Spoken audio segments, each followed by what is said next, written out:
ጤና ይስጥልኝ የተወደዳችሁና የተከበራችሁ የኢትዮ ኒውስ ቤተሰቦች እንደምን አላችሁ? ሰላምታችን በያላችሁበት ይድረስ። እነሆ አዳዲስና ወቅታዊ መረጃዎችን አዘጋጅተን ወደ እናንተ ማድረስ ጀምረናል። ከኢትዮ ኒውስ ልዩ መረጃዎች ጋር አብራችሁ እንድትቆዩ ግብዣችን ነው። በቅድሚያ አርዕስተ ዜናዎችን አስቀድማለሁ። የአገዛዙ ጦር አዛዦች በአማራ ክልል የህገወጥ ነዳጅ ንግድ ላይ ተሰማርተዋል ተባለም። በክልሉ ከፍተኛ የነዳጅ ችግር ማጋጠሙ የተሰማ ሲሆን አሽከርካሪዎች ነዳጅ ከማደያ ለማግኘት ከአንድ ቀን በላይ ሰልፍ ለመያዝ እንደተገደዱ መሆናቸው ሰምቷል። በተለይም ባህር ዳርና ጎንደር የመሳሰሉ ትልልቅ ከተሞች ችግሩ የሰፋ መሆኑ ተሰምቷል። በዝርዝር እናየዋለን።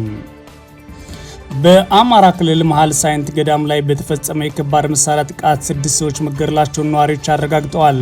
በአማራ ክልል ደቡብ ወሎ ዞን በመሃል ሳይንት ወረዳ በሚገኘው ርዕሰ አድባራት ወተአካ ነገሥት አትሮንስ ማርያም ገዳም ላይ በተፈጸመ የከባድ መሳሪያ ጥቃት 6 ሰዎች እንደተገደሉና ከ20 በላይ ሰዎች እንደተጎዱ የገዳሙ አስተዳዳሪና የዓይን እማኞች ለቢቢሲ ነግረውታል።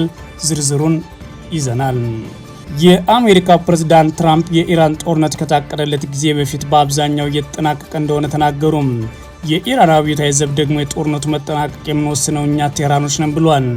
የኢራን አብዮታዊ ዘብ የጦርነቱ መጠናቀቅ እኛ እንወስናለን ቢልም ትራምፕ መናገራቸውን ተከትሎ ደግሞ በዓለም ነዳጅ ዋጋ መቀነሱ ታይቷል። የተወደዳችሁና የተከበራችሁ የኢትዮ ኒውስ ቤተሰቦች አብራችሁን ቆዩ። ወደ ዝርዝሩ አልፋለሁ። የአገዛዙ ጦር አዛዦች በአማራ ክልል የህገወጥ ነዳጅ ንግድ ላይ ተሰማርተዋል ተባለም። በክልሉ ከፍተኛ የነዳጅ ችግር ባጋጠሙት የተሰማ ሲሆን አሽከርካሪዎች ነዳጅ ከማደያ ለማግኘት ከአንድ ቀን በላይ ሰልፍ ለመያዝ እየተገደዱ መሆናቸውን ተናግረዋል። በተለይም ባህር ዳርና ጎንደርን የመሳሰሉ ትልልቅ ከተማዎች ችግሩ የከፋ መሆኑን የተሰማው በአማራ ክልል ጦርነቱ ሰራዊቱን እየመሩ የሚገኙት የአገዛዙ ጦር አዛዦች በክልሉ በህገወጥ መንገድ የነዳጅ ንግድ ላይ ተሰማርተዋል ሲሉ የኢትዮ ኒውስ የመረጃ ምንጮች አረጋግጠዋል። ከፍተኛ የጦር አዛዦቹ ከክልሉ የብልጽግና ባለስልጣናት ጋር ትስስር በመፍጠርና ነዳጅን ከፍተኛ የገንዘብ ማጋበሻ አድርገውታል ሲሉ ነው የመረጃ ምንጮች የተናገሩት። በክልሉ ትልልቅ ከተሞች በሚገኙ ማደያዎች ማን ትዕዛዝ እንደሰጠ ሳይታወቅ ለግዳጅ ተፈልገዋል በሚል ነዳጁ በብዛት ከተቀዳ በኋላ የአገዛዝ ጦር አዛዦችና የብልጽግና ባለስልጣናት በፈጠሩት ኔትወርክ በህገ ወጥ መንገድ በጥቁር ገበያ በከፍተኛ ዋጋ ጭማሪ ይሸጣል ሲሉ የመረጃ ምንጮች አረጋግጠዋል። በአንጻሩ በትክክለኛው መንገድ ነዳጅ ከማደያ ለማግኘት አሽከርካሪዎች ከአንድ ቀን በላይ ለመሰለፍ ይገደዳሉ ብለዋል። በባህር ዳርና ጎንደር ከተሞች የሚሰሩና አስተያየታቸውን ለኢትዮ ኒውስ የተናገሩ የባለሶስት እግር የባጃጅ አሽከርካሪዎች ነዳጅ ከማደያ ለመቅዳት ከአንድ ቀን በላይ መሰለፍ ይኖርብናል ሲሉ ቅሬታቸው አሰምተዋል። አሽከርካሪዎቹ ይህን ያህል ጊዜ ከተሰለፉ በኋላም ነዳጅ አልቋል በሚል ነዳጅ ሳይቀዱ የሚመለሱበት ጊዜ እንዳላክለው ተናግሯል። በዚህም የተነሳ በርካታ አሽከርካሪዎች ነዳጅን በጥቁር ገበያ ለመግዛት መገደዳቸውን ይናገራሉ። ከቀናት በፊት 1 ሊትር ነዳጅ በጥቁር ገበያ በ600 ብር እናገኝ ነበር። በዚህ ሰሞን ግን 1 ሊትር የጥቁር ገበያ ነዳጅ እስከ 1000 ብር እየተሸጠ ነው። ይህንን ያህል ተከፍሎም በቀላሉ አይገኝም ሲሉ የኢትዮ ኒውስ የመረጃ ምንጮች ቅሬታቸውን አሰምተዋል። ኢትዮ ኒውስ ስለ ሁኔታው የጠየቀቻቸውና ስማቸው እንዲጠቀስ ያልፈለጉ የክልሉ ንግድ ቢሮ አባላት በበኩላቸው ነዳጅ የጀነራሎች ሆኗል ሲሉ ተናግረዋል። የመረጃ ምንጮቹ አክለው በአማራ ክልል ያለውን ሀብት አዛዡ ወታደሩ ሆኗል። የክልሉ ጦርነት ምቹ ሁኔታ የፈጠረላቸው የጦር አዛዦች ህገወጥ ንግድ ላይ ተዘፍቀዋል። በተለይም ነዳጅ ለግዳጅ ተፈልገዋል በሚል ተጠያቂነት የሌለው የሀብት ማካበቻ አድርገውታል ብለዋል። በተለይም ከአሜሪካ፣ እስራኤል፣ ኢራን ጦርነት መቀስቀስ ወዲህ በአማራ ክልል ከተሞች ነዳጅ ችግሩ ተባብሷል ያሉት የመረጃ ምንጮች አንዳንድ ነዳጅ ማደያዎች ስራ እያቆሙ ሲሆን አንዳንዶቹ ደግሞ ቀን ዘግተው ውለው ማታ ይከፍታሉ ሲል ተናግሯል። የጦርነቱን መቀስቀስ ተከትሎ በዓለም የነዳጅ ዋጋ ላይ ከፍተኛ ጭማሪ ማሳየቱ የተዘገበ ሲሆን በኢትዮጵያ የነዳጅ ችግር እየተባሰ መምጣቱን ተነግሯል። ለ3 ዓመታት ያህል በአገዛዝ ጦርና ፋኖ ኃይሎች መካከል ውጊያ የሚደረግበት የአማራ ክልል በእጃዙር ወታደራዊ አገዛዝ ስር ያስገባው የብልጽግና አገዛዝ የክልሉን ሀብት ለወታደራዊ አዛዦች ብዝበዛ ክፍት አድርጎታል በሚል ተደጋጋሚ ወቀሳዎች ተሰምተውበታል። አሁን ላይ የአገዛዝ ጦር አዛዦች በህገወጥ የነዳጅ ንግድ ላይ ተሰማርተዋል መባሉም ለዚህ አንዱ ማሳያ ሆኖ ቀርቧል። በአማራ ክልል መሃል ሳይንት ገዳም ላይ በተፈጸመው የከባድ መሳሪያ ጥቃት የተገደሉ ሰዎች 6 መሆናቸውን ነዋሪዎች ተናገሩ። በአማራ ክልል ደቡብ ወሎ ዞን በመሃል ሳይንት ወረዳ በሚገኘው ርዕሰ አድባራት ወተአካ ነገሥት አትሮንስ ማርያም ገዳም በተፈጸመው የከባድ መሳሪያ ጥቃት 6 ሰዎች እንደተገደሉና ጉዳት የደረሰባቸው ደግሞ 20 በላይ እንደሆኑ ቢቢሲ የገዳሙን አስተዳዳሪና የዓይን እማኞችን ጠቅሶ ዘግቧል። ቅዳሜ የካቲት 28 ቀን 2018 ከረፋዱ 3 ሰዓት ተኩል አካባቢ በሞርታር ጥቃት እንደተፈጸመ የርዕሰ አድባራት ወተአካ ነገሥት አትሮንስ ማርያም አስተዳዳሪ መክብብ አባ ገብረ እግዚአብሔር ኃይለ ማርያም ተናግረዋል። ይህን ጥቃት በተመለከተ ሚዲያችን ኢትዮ ኒውስ በዕለቱ መረጃውን መዘገቡ ይታወቃል።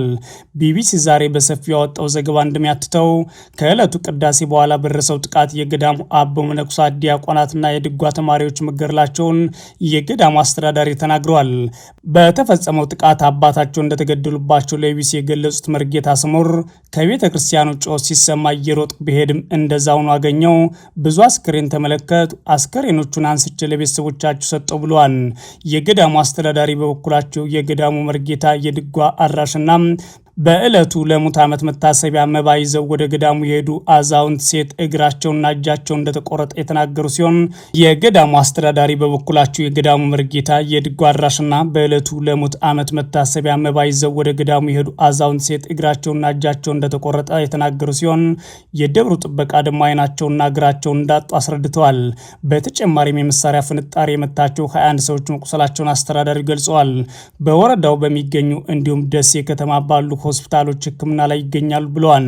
ከቅዳሴ በኋላ የቤተ ክርስቲያኑ አገልጋይ ለመባ በተሰባሰቡበት ወቅት ጥቃቱ እንደተፈጸመና የአካል ጉዳት የደረሰባቸው ካህናት፣ መነኩሳት፣ የአብነት ተማሪዎችና ዲያቆናት እንደሆኑም ተናግረዋል።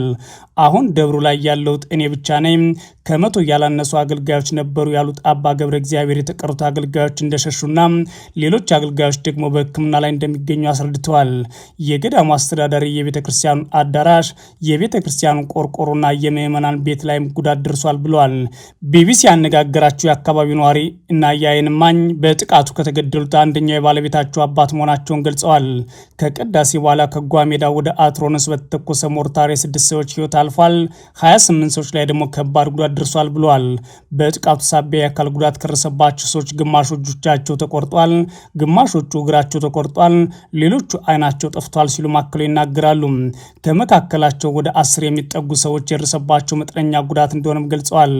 የተገደሉት ሰዎች አካላቸው ላይ ከፍተኛ ጉዳት ደርሶባቸው ስለነበር ይሄ ከሌ ነው ለማለት እንኳን እንዳልቻሉ የዓይን እማኙ አክለው ተናግሯል።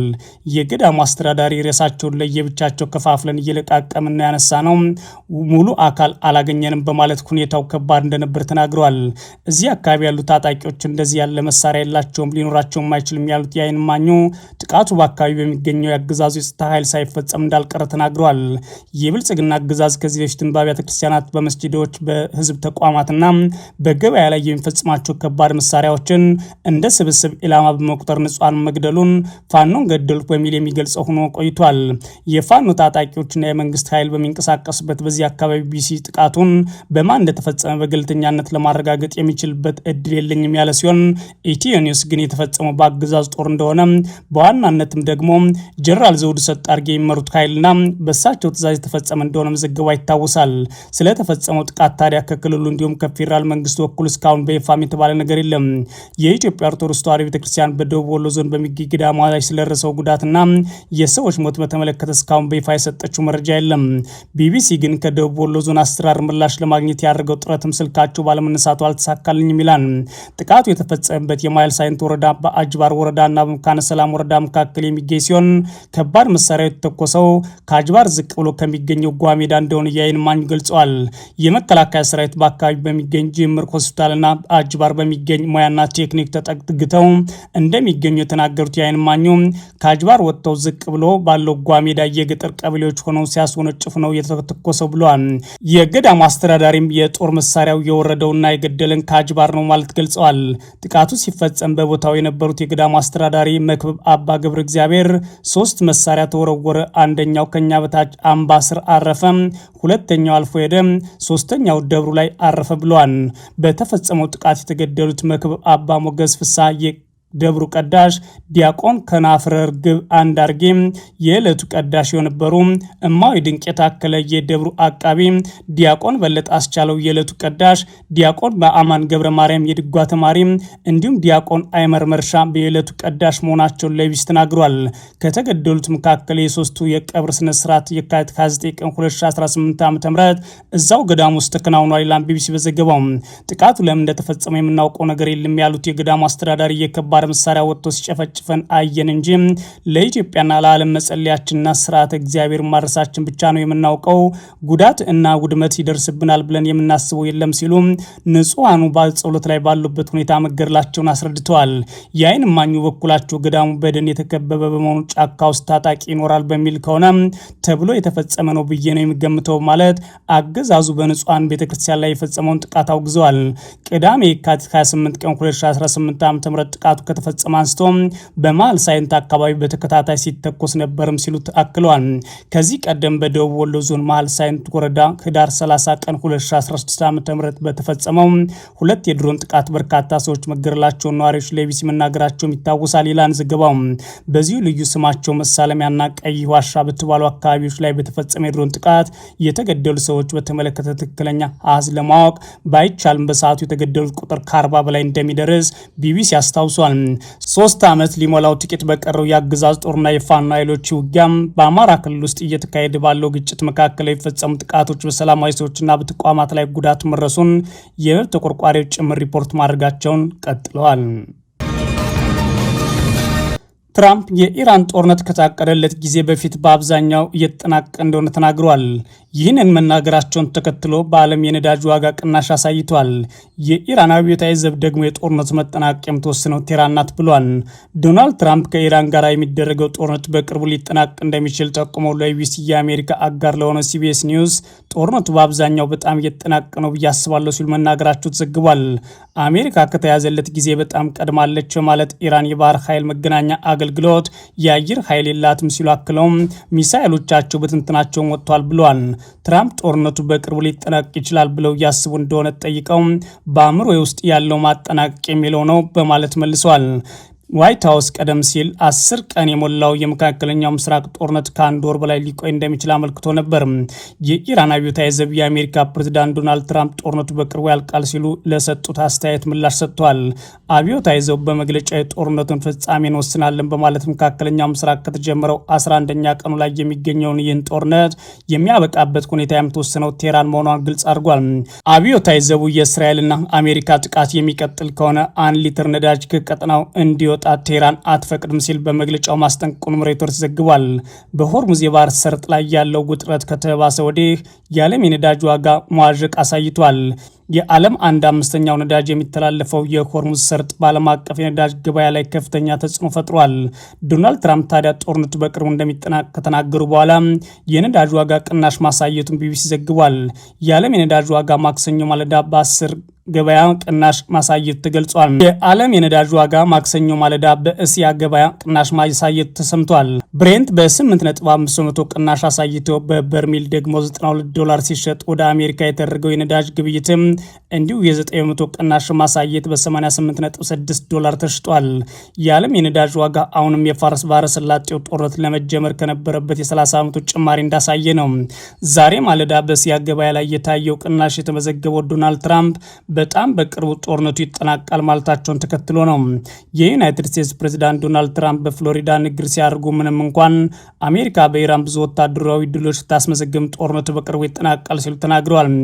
የእስያ አብዛኛው ሀገራት የነዳጅ ዘይት የሚያስገቡት ከመካከለኛው ምስራቅ ነው። በዚህም የተነሳ በቀጠናው እየተካሄደ ያለው ጦርነት ገበያውን ክፉኛ ጎድቶታል። የእስያ አክሲዮን ገበያም ዛሬ ማለዳ ማንሰራራት አሳይቷል የተባለ ሲሆን በተለይም ቻይና በነዳጅ በኩል ትጎዳለች የሚል ስጋት ፈጥሮባታል። የተወደዳችሁና የተከበራችሁ የኢትዮ ኒውስ ቤተሰቦች መረጃዎቻችን እነዚህ ነበሩ። መልካም ጊዜ እመኛለሁ።